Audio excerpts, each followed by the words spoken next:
So you may be wondering, what can you do to replace a missing tooth in your mouth? And well, the options range from three things.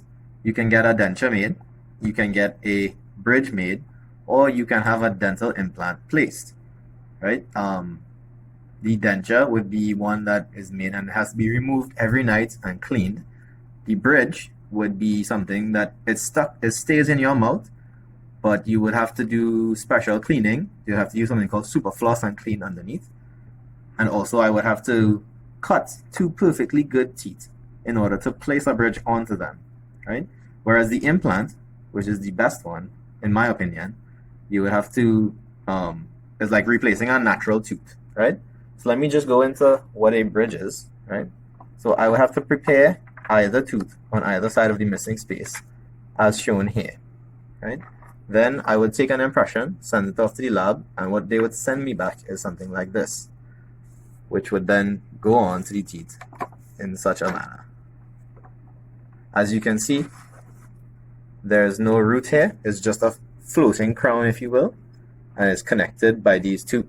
What you would have to do is take super floss and clean underneath it. It does not come out, it stays in your mouth, but over time you will find that the gum line recedes and the bone below it recedes as well, and then you may find that the tooth can be seen floating, which is not very aesthetic.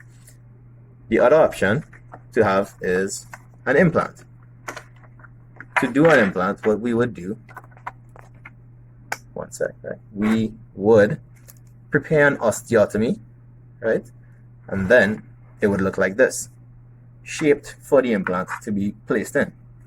Then we would place the implant like this, and then we will leave it in the bone to osseointegrate and become one with your bone. After this occurs, then we will bring you back in and place an abutment on the implant, and then take an impression, send it to have a crown made, and then we will place the crown on top of the abutment like this. What are dental implants? Dental implants are basically a biocompatible titanium screw. It is made to osseointegrate with your own bone and is the best replacement that we have and the closest replacement to your natural tooth. As you can see, right? I didn't have to prepare the other teeth in the manner that I would have had to when I was making the bridge. So your other teeth stay perfectly fine and the implant is placed and your missing tooth problem is solved.